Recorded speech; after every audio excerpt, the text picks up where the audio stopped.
გამარჯობა. პირველ არხზე წარმოგიდგენთ ქვეყნის ყველაზე მნიშვნელოვან ახალგაზრდულ პროექტს წიგნების თარო. მე ამ შოუს წამყვანი ალექსანდრე ლორთქიფაინძე ვარ და დღეს წიგნების თაროს მე-13 სტუდენტური სეზონის მერვედფინალში ერთმანეთს დაუპირისპირდებიან. თბილისის სახელმწიფო უნივერსიტეტის გუნდი Free Jeffery და კავკასიის უნივერსიტეტის გუნდი კარიატიდა. გამარჯობა მეგობრებო. როგორი განწყობაა? ფერიული თამაშიც თუ იქნება, ძალიან კარგი იქნება ეს ყოველივე. წარმატებებს უსურვებ ორივე გუნდს, რა თქმა უნდა, თქვენ უნდა მოიგოთ, რომ გადახვიდეთ მეოთხედ ფინალში და გააგრძელოთ ბრძოლა თავარი პრიზის მოსაპოვებლად, რომელიც გახლავთ ტრადიციულად საზაფხულო სკოლა კემბრიჯში.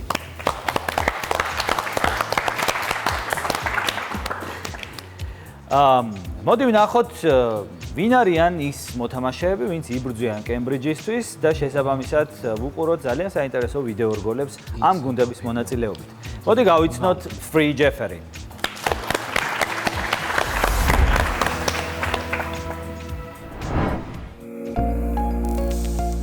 წიგნების თაროს გენერალური პარტნიორია BSP, საქართველოს ფარმაციის ლიდერი.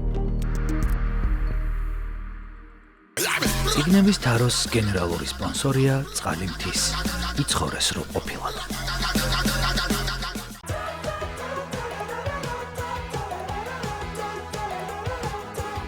წიგნების თაროს მთავარი მხარდამჭერია საქართველოს ბანკის სტუდენტური ბარათი.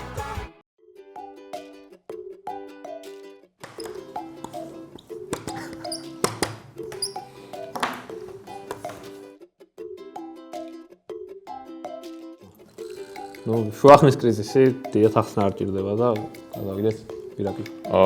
ფსიქოლოგიური მომზადებულობა ესე გარეთვალეთ ეთყობდა გუნდს, რომ უზარმაში უთამაშებელი და მომზადებელი თამაშისთვის. არასწორი ტაქტიკაა, ზოგადად თაროში ტაქტიკას ვერ განსაზღვრო, მაგრამ მაინც საჭიროა და უძილობა.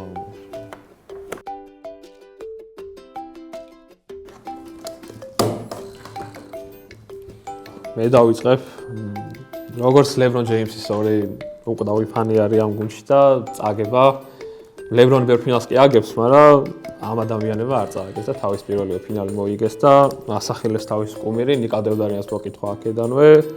კანტარიას კი ვნახულობ ხოლმე და დავით სააძე ყველას ძალიან გვიყვარს მაგაზე. ძალიან ძლიერი გუნდი იყო. მეტი ხა ლეონთან პირად კაი ურთიერთო მომგდა ვაფასეთ ერთმანეთს და ამიტომაც მოკითხვა და დაფასება აქედან. მხოლოდ აკონზე თქვა კიდევ და იმას დავმატყუბრებთ, რომ სახიფათო სახელი აგროვე და ერთ-ერთ შემთხვევაში როცა გუნდის სახელი შეგეშინდება აქეთ.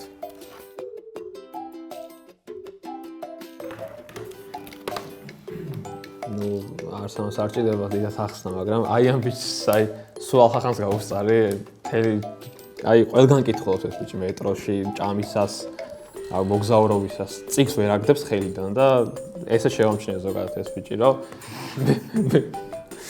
თონის პურის რიგში კითხულობდა წიგს და მეთქი თაროს გუნდში ხო არ გინდა თქო და კიო, არ არისო პრობლემა და სულ ერთი-ორი წიგნით უსწრებ. ასეული, ორი ასეული წიგნით ვეთქი. რა ვიცი. გუშტი არ ვიქნები და მეტონას ვეთქი. მარტივად მეტონა, იმიტომ რომ წიგნების მაღაზიაში მუშაობს და მეტი საქმე არც აქვს. გამაგდებენ ამდენი თამაში, ნუ ვიძახით ხოლმე ეგეთ რაღაც.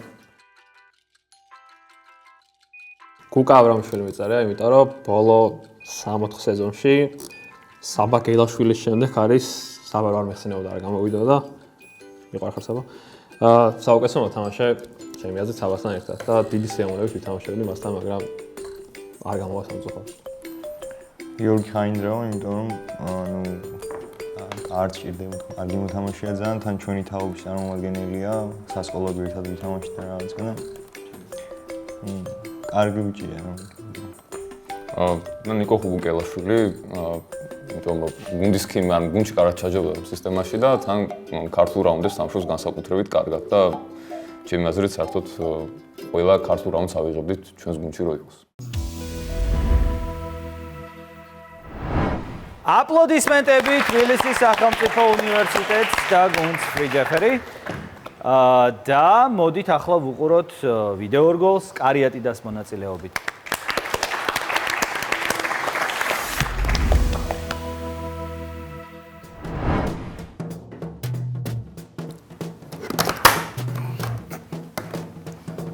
მე მიწერია ცეცხლი და სისხლი, პასტე ყველაზე სკატანია ნომენ მარტინის და რა ვიცი, კარგი და ცეცხლითა და სისხლით მოიგებს ამ თამაშებს.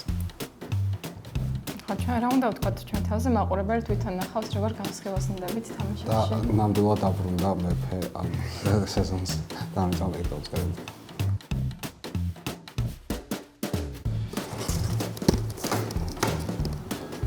ну წინა დაფუძნებას ხაი დაუწარეთ და ანუ პასუხი ნათელია რა ძალიან გამოცდილება თამაშია ალბათ უკვე ყველაზე გამოცდილიც გახდება ამ სეზონში და იმას ვიტყვი რომ ხაის გამოცდილება და ცოდნა ლიტერატურულ რაუნდებში თუ ზოგადებში ნამდვილად წაგვადგებოდა ამ სეზონზე ალბათ ერთ-ერთი ყველაზე ძლიერი მოთამაშეა ну მარიამის მერე ალბათ თავი წიგნი აქვს საკითხული მაგრამ ვერ იცნობ საკითხული მე ვიცნობ მაგის საკითხულებს ხო, ხაი ერთ-ერთი საუკეთესო მოთამაშეა ალბათ თამაშის ისტორიაში, რომელსაც ზოგჯერ ხშირ შემთხვევაში იღბალი არ დაყვება, მაგრამ იღბალი ოდნავი რომ კონდეს რაღაცა 0.5%-ით. ხაი, უბრალოდ საუკეთესო. მე სულ მეგონა რომ გამარჯვებული იყო და მეგონა რომ აღარ შეეძლო ამის გამო გამოსვლა.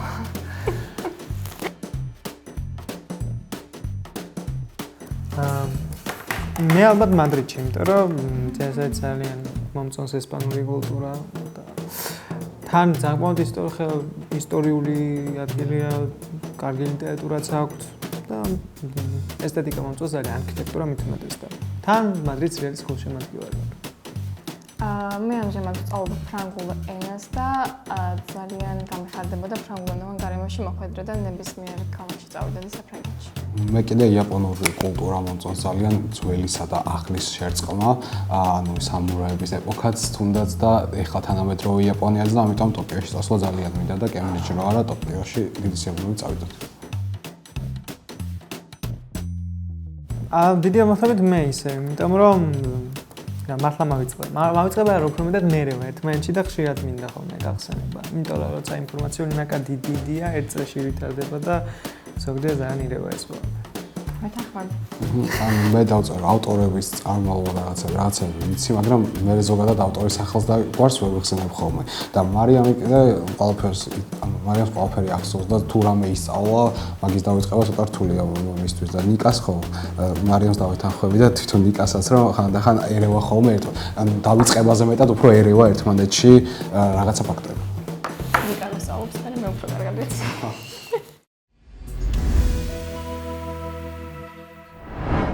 აპლოდისმენტები კავკასიის უნივერსიტეტს კარიატიდან.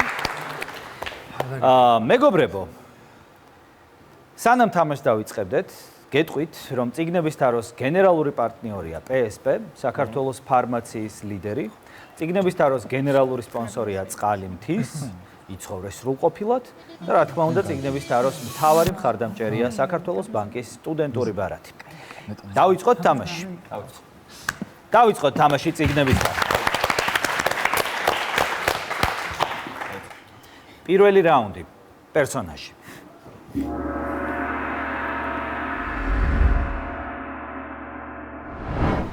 გმირი, რომელიც თქვენ უნდა გამოიცნოთ, მე-20 საუკუნის პირველ ნახევარში გამოცემულ ნაწარმოებში გვხვდება. საინტერესოა, რომ მისი ერთ-ერთი პროტოტიპი მზის დაბნელების პერსონაჟი გლეტკინია. ლიტერატურათმცოდნეები ვარაუდობენ, რომ მისი ირლანდიური გვარი პირდაპირ კავშირშია ბრენდან ბრეკენთან, რომლის ხელმძღვანელობის ქვეშ ავტორი პროპაგანდისტვის მასალებს ქმნიდა. წამების სცენები, რომლებსაც პერსონაჟი ობრაიენი ირლანდიურია ეს გვარი. როგორც ოზე დაწყებული გვარები და რომელი ნაწარმოებიდან არის? ანუ კიოსტელენის მზის დაბნელება არის პირდაპირ შოტლანდიაში იყო ორუელი და ყველაფერი. ეს ორი პასუხია, ეს არის ობრაიენი. იდუმალებით მოცული პერსონაჟი ჯორჯ ორუელის 1984-დან და თბილისის სახელმწიფო უნივერსიტეტი წინ გადის პირველი რაუნდის შემდეგ 3-0 ხდება ანგარიში. გავაგრძელოთ თამაში. მეორე რაუნდი, ციტატა.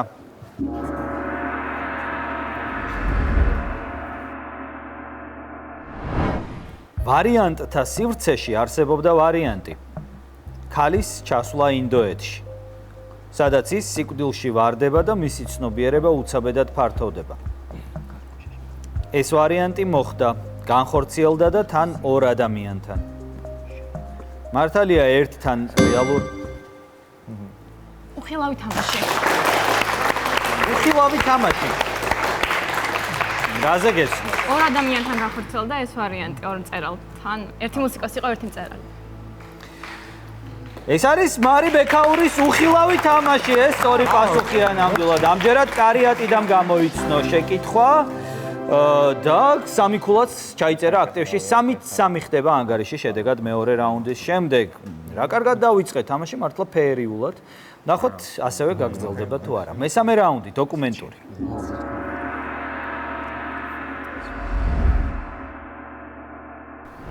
დაასახელეთ ნაწარმოები, რომელიც ძალიან დიდი გავლენით სარგებლობს. ავტორმა ტექსტზე მუშაობა 1940 წელს. თავისი ქვეყნისთვის რთულ პერიოდში დაიწყო. რამაც ზოგიერთი კრიტიკოსის აზრით მის იდეებზე გავლენა მოახდინა. ნაწარმოებზე შესამჩნევია ისეთი ფილოსოფოსების გავლენაც, როგორებიც არიან კირკეგორი, ნიცშე და სხვა. ტექსტი ავტორის აზრით უმნიშვნელოვანესი საკითხის იდენტიფიკაციით იწყება და შემდგომი მსჯელობაც სწორედ მის გარშემო. აბა კარიატიდას რისკიანი ნაბიჯი დოკუმენტურ რაუნდზე სიზიფეს მითი ალბერ კამი. 42 წელს გამოვიდა და თან თვითკვლელობა ღირს თუ არა მგონი ეგ საკითხი. კირკეგორი კარგია. ნიცშეს გავლენა ექნებოდა კამიუს. ესას ქონა კირკეგორის გავლენა აბსოლუტურად. საინტერესოა თქვენი ვერსია სიზიფეს მითი და ეს სწორი პასუხია.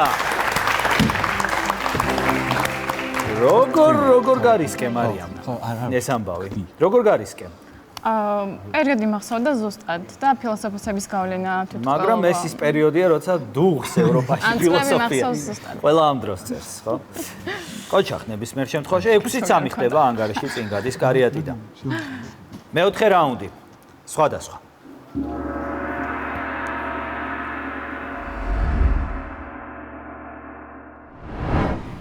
თქვენ უნდა გამოიცნოთ გეოგრაფიული ობიექტი, რომელიც დიდი ხანია რაც დასახლებულია. ლინგვისტებს შორის არაა ერთიანი ჩამოყალიბებული აზრი ტოპონიმის ეტიმოლოგიის შესახებ. ყველაზე გავრცელებული ვერსიით ეს სიტყვა ღვთისგან ნაბოძებს უნდა ნიშნავს. აღდადი. ხა მიწესით, იმიტომ რომ ღვთისგან ნაბოძებს. ღვთისგან ბოძებული. ბაღდადი. ეს უბრალოდ თარგმნე თუ კი, ეგრე არის. თუ იცოდი რომ ამას ვიცოდი კიდევაც და ეგრე არის. 6-6 ხდება ანგარიში. ეს სწორი პასუხია. ეს არის ბაღდადი. ირაკლიმ გამოიცნო ნამდვილად და გაათანაბრა ანგარიში ჩვენს მერვედ ფინალში. მეხუთე რაუნდი. ვიდეო შეკითხვა.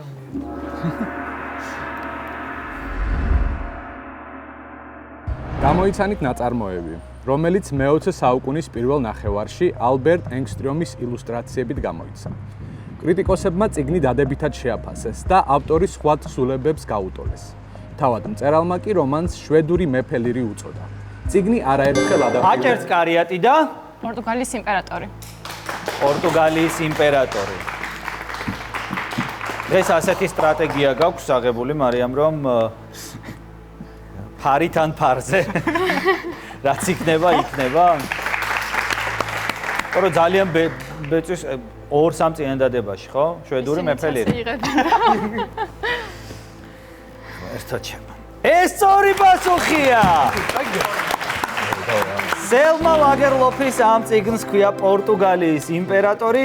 თვითონ ეს შეფასება იცოდი, რომ შვედური მეფე ლირი. შვედური თან ხო სხვა რა უნდა ყოფილიყო. და შვედურზე რა თქმა უნდა, ხო, ლაგერლოფი. თან დასაწყისში. ღმერთმანი. მეექვსე რაუნდი. ასოციაცია.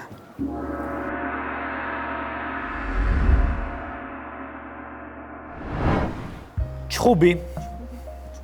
მკვლელობა. თავისუფლება. სიყვარული. საათი. ყაჩაღი. კონტრაბანდა. ეჭვიანობა. პაუმე, თამბაქოს ფაბრიკა, კორდობა. აბა ფრიჯეფერი ამჯერად. არის კარმენი იყოს. კარმენი. ხო. კორდობაში ხდება მოქმედება, ესე გახსოვს ნიკა? და ძალიან მეჩხერი აპლოდისმენტებით დაგეთანხმა დარბაზი. თამბაქოს ფაბრიკა. ეგ არის, ეს სწორი პასუხია. ეს არის პროსპერ მერიმეს კარმენი. ნამდვილად ძალიან კარგად გამოიცანით ყოჩახ და ხო, როგორც მარიამ აღნიშნა, ისინიც ეგრე არ ტყავენო და მართლა ასეთი თამაში გვაქვს, როგორც ჩანს, 9-9 ხდება ანგარიში და მოკლედ 60 წიან დადებაში თუ არ გამოიცანით, კითხვა უკვე მეტოქე მერე მზად არის ამის გამოსაცნობად. ღმერთო ჩემო, მე-7 რაუნდი, ავტორი.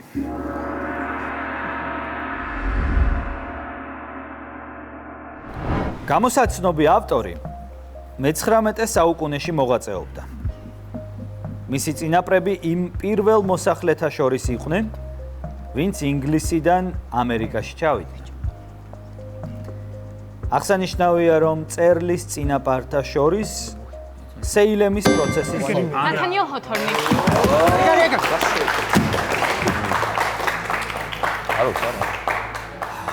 გრძელდება ტენდენცია, ეს ორი პასუხია, ეს არის ნათანიელ ჰოთორნი. 12-9 ხდება ანგარიში. ნამდვილი დაიწონა ჩვენს შოუში და ნამდვილად ფერიული თამაში. ეს წინასწარმეტყველება აღმოჩნდა, იმიტომ რომ არ ვიცი, ამაზე კარგად როგორ შეიძლება გუნდებმა ითამაშონ, არაფერს არ უთმობენ ერთმანეთს. მერვე რაუნდი, ეკრანიზაცია.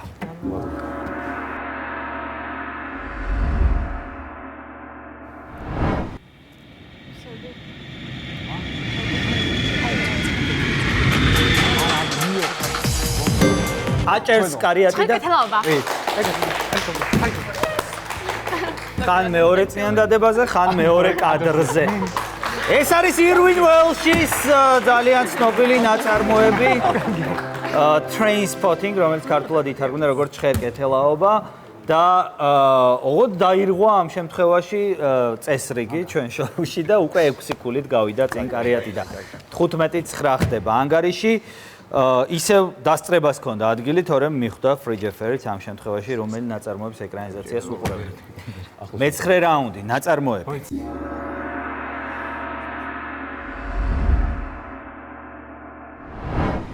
გამოიცანით მე-19 საუკუნის პირველ ნახევარში შექმნილი ნაწარმოები, რომელიც გამორჩეულია ავტორის შემოქმედებაში.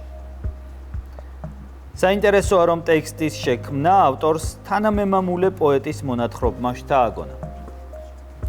ნაწარმოებში ნაჩვენებია პოლიტიკური კორუფცია. პუშკინი იყო ეს პოეტი, რევიზორი. რა? რევიზორი. რევიზორი. დიახ. პუშკინის ანეკდოტი, ხო? პუშკინი რა შუაშია ვერ მოუწევს. პუშკინმა მოყვა ანეკდოტი. პოეტი რო ხსენ პუშკინმა მოუყვა გოგოს რევიზორის ამბავი და მან მერე დაწერა რევიზორი. დიახ.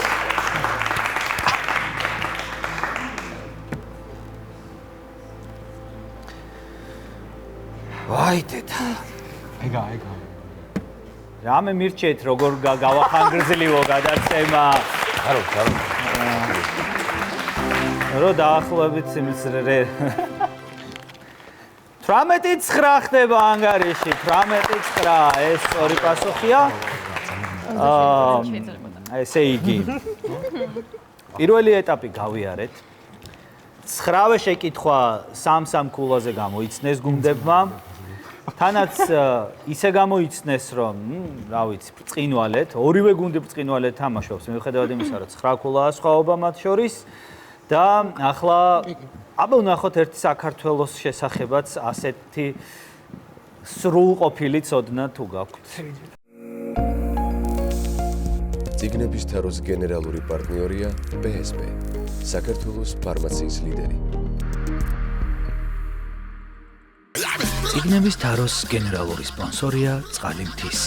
იცხოვრეს რო ყოფილად.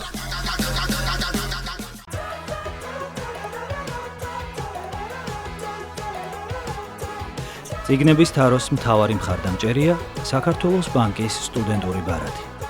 პირველი ქართული რაუნდი, ისტორია.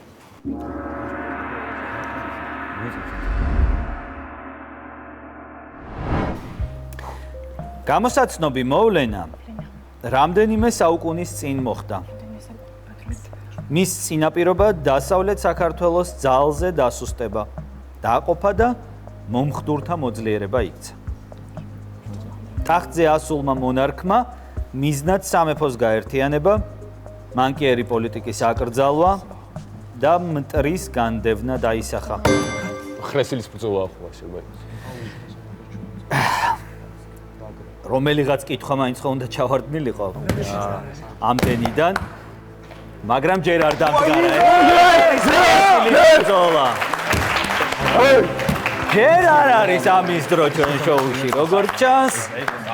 ხრესილის ბრძოლა ნამდვილად სწორი პასუხია სოლომონ პირველის ერთ-ერთი გამოჩენილი ბრძოლა საქართველოს ისტორიაში. ორი ქულა ფრიჯეფერის 11-მდე იზრდება მათი ქულათა ჯამი და ვაგრძელებთ თამაშს. მეორე ქართული რაუნდი. გეოგრაფია.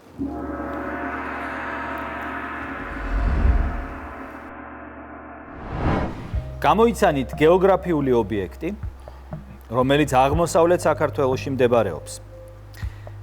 2014 წლის მონაცემებით იქ დაახლოებით 340-მდე ადამიანი სახლობს. ეს ადგილი გარკვეული პერიოდის განმავლობაში არაგვის ერისთავების რეზიდენციას წარმოადგენდა. ლეგენდის მიხედვით ტოპონიმის ეტიმოლოგია დაკავშირებულია ქალთან, რომელმაც ქართველების საიდუმლო გათქვა. მეორე თქმულების მიხედვით ლეკები ამ ალაგს დასცემიან, თუმცა ძლიერმა წვიმამ მათი გეგმები ჩაშალა და იქ მისვლა სანანებელი გაუხდათ. კვლევრების მიერ აღიარებული მეტად სარწმუნო ვერსიით კი ეს ანანიას კუთვნილ ადგილს უნდა ნიშნავდეს. ანანური. ეს არის ანანური. ეს არის ანანური. ან ანანას უკავშირდებაო, ან ანანა როგორც ზმნა, ანანეს ქართველებმა ლეკებს იქ ჩამოსვლა და უფრო სავარაუდოდ ანანიას კუთვნილ ადგილს უნდა ნიშნავდესო. 18-13 ხუთქულამდე მცირდება სხვაობა გუნდებს შორის და კიდევ ერთი გამოცდა საქართველოს შესახებ ცოდნაში. მესამე ქართული რაუნდი, კულტურა.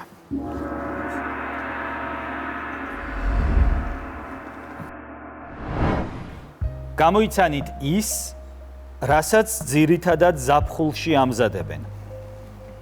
მის მაღალ ხარისხს განაპირობებს ალპური საძოვრების ნაირბალახოვანი მცენარეული საფარი. ეს კონკრეტული საკვები პროდუქტი გუდისხველი ხო არა? გუდისხველი. ზაფხულში. ხო რა, მაგ პერიოდში მზადდება როგორც ყველი რო არის. უკვე ლამის მომენატრა ამ სიტყვების თქმა, მაგრამ მომიწევს. ეს არ არის სწორი პასუხი. ეს არ არის გუდისხველი. ნამდვილად და ვაგრძელებ შეკითხვას კარიატიძეს. ან შეიძლება სადოლარიო და ეს კონკრეტული საკვები პროდუქტი საკმაო ხანს ინახება, თუმცა შენახვამდე მომზადების მთელ პროცესს გადის. ახალ მოწოლილ რძეს კასრში ასხამენ, ათბობენ და ამატებენ კვეთს. ხო, ეგა. შემდეგ ხის კასრის ძირში აწყობენ არყის ხის ნაჭრებს, რომელშიც ამ თუშურ პროდუქტს დებენ და რამდენიმე დღის განმავლობაში ბნელ ადგილას ათავსებენ. სერგი მაკალათიას ცნობით, ესაა გაზელილი ყველი ქუმელის შესატანებლად. დამბალხაჭო შეიძლება იყოს. დამბალხაჭო. დამბალხაჭოც არ არის სწორი პასუხი, მეგობრებო. პენილი ძლივს ერთი ცოტა ისეთი კითხვა რომ ვერ გაართვეს თავი. ხო არ მოგივიდათ რამე სხვა ვერსია შემდგომ. სულგუნი რა. რა? არა. არა. მეგრელები შეგაჩვენებენ. იმერლებით, მეგრელებით, თუშებს გაუხარდ. ამ ნაწარმს ქვია ჩოგი. ჩოგი. გეგუთი. ჩოგი მაჭამე. გიჭამიათ დარბაზში ვინმეს ჩოგი? აი რას მე. არა. გაგიგიათ დარბაზში ვინმეს ჩოგი? გავაგრძელოთ მეგობრებო თამაში. 18-13-ია ანგარიში და ზოგად რაუნდებზე უნდა დარჩეთ. ახლა ხელოვნების რაუნდზე მოთამაშეები. არა, წავიდეთ. არა.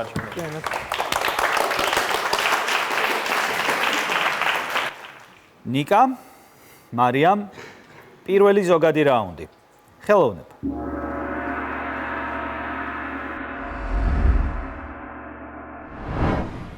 გამოიცანით სატელევიზიო პროდუქტი, რომელიც ეკრანებზე 21 საუკუნეში გამოჩნდა. პროექტის ავტორი კრეგ მეიზინი 2014 წლიდან აქტიურად ეცნობოდა საკითხებს კონკრეტული მოვლენის გარშემო. და ესაუბრებოდა შესაბამისი მიმართულებით მომუშავე მეცნიერებს. შოუს შემქმნელებმა კომიკურობის თავიდან არიდების მიზნით გადაწყვიტეს მსახიობებს კონკრეტული აქცენტებით არ ელაპარაკათ. აღსანიშნავია, რომ ბევრმა კრიტიკოსმა ეს მინი სერიალი ისტორიული სიზუსტის დაცვის გამო შეაქო. თუმცა მიუხედავად ამისა, გარკვეულ შეუსაბამობებს მაინც შევხვდებით. რუსეთში ჩერნობილის დღეურები. რა? ჩერნობილის დღეურები. როგორ ქვია სერიალს? ჩერნობილის დღიური. ჩერნობილის დღიური. ეგრევე ვიფიქრე მოვლენაზე, თან მეცნიერები. ჩემი საბოლოო პასუხია? ჩერნობილის დღიური. მერტ. არ ვიცი. ეს არ არის სწორი პასუხი.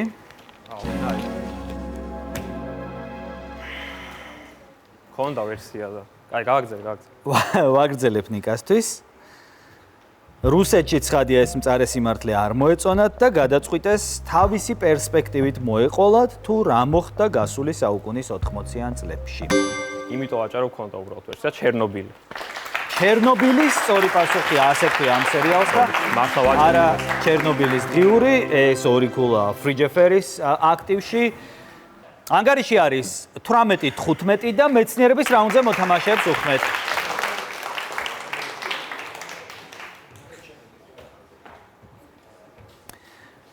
ირაკლი, ნიკა. მეცნიერების რაუნდს წარმოგიდგენთ PSP, საქართველოს ფარმაციის ლიდერი. მეორე ზოგადი რაუნდი მეცნიერება.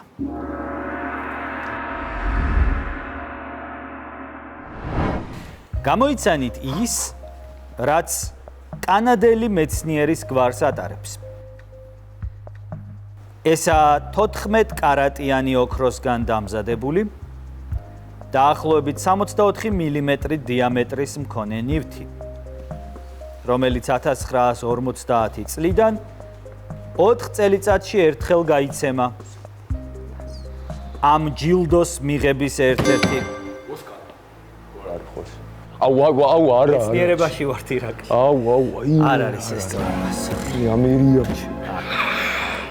აი მე რა ქვია. ოსკარი. აუ რა ვაგრძელებ ნიკასთვის ყურადღებით. ამ ჯილდოს მიღების ერთ-ერთი პირობა ისაა, რომ ლაურეატი არ უნდა იყოს 40 წელს მიღწეული. აღსანიშნავია, რომ 2014 წელს მარიამ მირზახანი გახდა პირველი ქალი, რომელმაც ეს პრიზი მიიღო. კერძოდ კი გეომეტრიასა და კონკრეტულად რიმანის ზედაპირის შესწავლაში შეტანილი წვლილისთვის. მათემატიკის ნობელის პრიზად წოდებული ეს ჯილდო ერთდროულად რამდენიმე ადამიანს შეიძლება გადაეცეს? 3 2 აბა ნიკა გისმენ. ხომ არ გაგახსენდა? გაუსი არ იყო კანადელი. გისმენ? ცნობილი მათემატიკოს, რა ვიცი, კანადელი. რა ვიცი, გაუსი არ არის კანადელი, არ ვიცი. არ არიცი. კარგი. მაშინ პირველ რიგში დავაფიქსიროთ, რომ არ არის აქედან სწორი პასუხი. ირაკლის ხო არ გაახსენდა შემთხვევით რა. ეს არის ფილდსის მედალი, მეგობრებო. ფილდსის მედალი. სპორტის რაუნდზე მოთამაშეებს დაუთმეთ ადგილები. მამუკა, ლუკა, მესამე ზოგადი რაუნდი, სპორტი.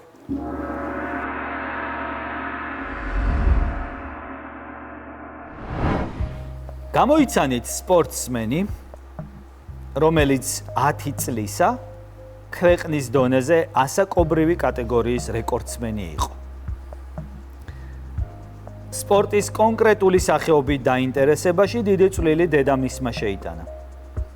როგორც იხსენებს, დედის უდიდესი სურვილი იყო მას კონკრეტული უნარი ჰქონოდა. გამოსაცნობ ადამიანს ოლიმპიადაზე დებიუტი 2000 წელს ჰქონდა.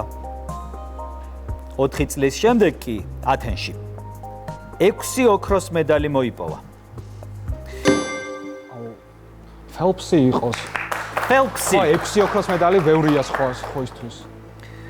ამ 6 დაუმატა კიდევ 17 და 23 მედალი დააგროვა საბოლოოდ. ეს არის მაიკლ ფელპსი, რა თქმა უნდა. სოფლიოს რეკორდსმენი გამორჩეული მოცურავე, რომლის რეკორდიც საერთოდ ოლიმპიადისთვის მე მგონი ძალიან რთულად მოსახსნელია არა მხოლოდ ცურვაში. შესაბამისად 2 ქულა ემატება კარიატიდას აქტივში, ანგარიში ხდება 20-15 და ბლიცის მოთამაშეებს ველი მაგიდებთან.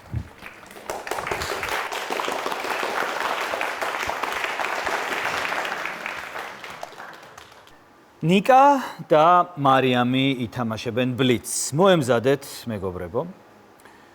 ბლიცის ეტაპს წარმოგიდგენთ საქართველოს ბანკის სტუდენტური ბარათი. მარიამ, პირველი შენთან უნდა ვითამაშო. მზად ხარ? მზად ვარ. დავიწყოთ ბლიცი მარიამთან.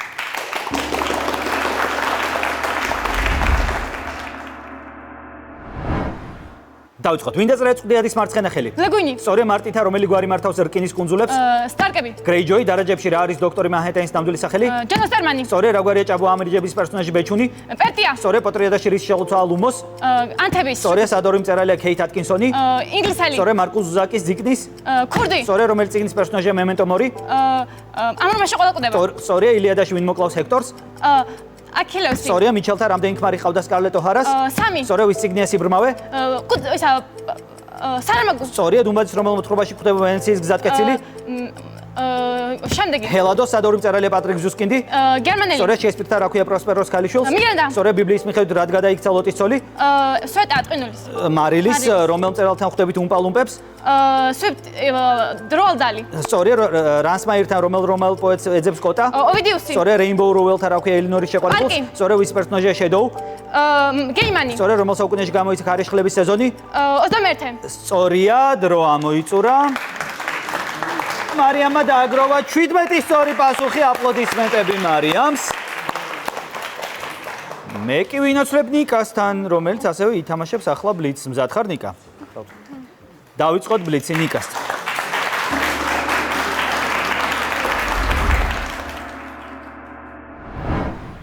დავიწყოთ. ვინ დაწერა მარსის ქრონიკები? ბრედბერი. სწორია, მარტითა, რომელი გვარი მართავს დორნს? მარტელებს. სწორია, დარაჯებში რა არის რორშახის ნამდვილი სახელი? ხოჩ. სწორია, რა გვარია ჭაბო ამირიჯიბის პერსონაჟი რაჟა? შემდეგ. სარჩიმელია, პოტრიადაში რის შელოცვა ერთხელი არმუს? ჯოხსარფევი. სწორია, სადორი მწერალია მერი ჰიგინს კლარკი? ბრიტანელი. ამერიკელი ჯონ ბოინის ბიჭი ზოლიან? პიჟამაში. სწორია, რომელი წიგნის პერსონაჟია პიერსონაჟი? ესა ბესელერი. სწორია, ილიადაში ვინ მოკლავს აქილევს? პარის. სწორია, მიშელთა რა ქვია სკარლეტ ოჰარას მესამე ქმარს? რეტი. სწორია, ვის წიგნია თუნუქის დოლი? გასი. სწორია, დუმბაძის რომელ მოთხრობაში ხვდებით ვარდის უბანს? თეთრი ბაირაღები. კუკარაჩა, სადორი მწერალია პატრიკ მოდიანო? ფრანგი. სწორია, შექსპირთა რა ქვია გონერილიას მამას? ლირი. სწორია, ბიბლიის მიხედვით რისი ბუჩქი არ იწოდა მოსეს თვალწინ? შემდეგი. მაყლის რომელ მწერალთან ხვდებით მუმინებს? ტუეანსონი. სწორია, ოსტერთა რომელ მსახიობს ეძებს დევიდ ზიმერი? შემდეგი. ჰექტორმა ჯონ გრინთან რა ქვია აუგუსტუსის შეყვარებულს? ჰაიზელი. სწორია, ვის პერსონაჟია პერსი ჯექსონი? რიორდანი. სწორია, რომელ საუკუნეში გამოიცა ველური დეტექტივები? მეოცე. სწორია, სადორი მითოლოგიაში ხვდებით ბასტეტს? გეგვიტური. სწორია, ქარჩხაძის რომელ რომანში ხვდებით სოფელ წყაროს თვალს? ზებულონი. სწორია, დრო ამოიწურა. დრო ამოიწურა და ნიკამაც დააგროვა 17 სწორი პასუხი, აპლოდისმენტები მას და დაუბრუნდით მოთამაშეების სათამაშო ადგილებს, რომ გამოვაცხადოთ საბოლოო ანგარიში. ძალიან კარგი თამაში გამოვიდა ნეიტრალური მაყურებლისთვის, ასე ვთქვათ, შესანიშნავი დაძაბული ბრწყინვალედ ითამაშა ორივე გუნდმა და მეტიც ვიტყვით ამამად, რომ ორივე გუნდი იმსახურებდა მეოთხედფინალში გადასვლას, მაგრამ ცოტათი უფრო მეტად იმსახურებდა გუნდი, რომელმაც გაიმარჯვა ანგარიშით 37-22 და ეს არის კავკასიის უნივერსიტეტის გუნდი. არიატი და მეგობრებო, იწყება თქვენი ტრიუმფალური სვლა მე-13 სტუდენტურ სეზონში და გისურვებთ, რომ ასევე გაგრძელდეს წარმატებები მეოთხედფინალში და აბა თქვენ იცით. აპლოდისმენტები კიდევ ერთხელ კარიატიდას. გთხოვთ ხურვალი აპლოდისმენტები დავაჯილდოვა თბილისის სახელმწიფო უნივერსიტეტის გუნდი Free Jeffery. ძალიან კარგი გუნდია, მით უფრო დასანანია, რომ მარცხდება მერვედფინალში, მაგრამ რა გაეწყობა?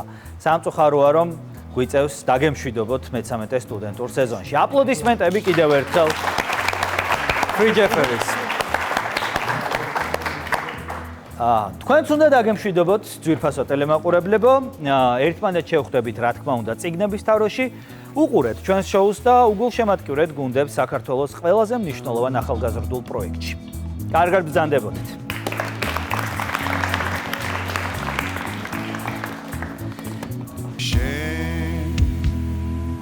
Where must I live?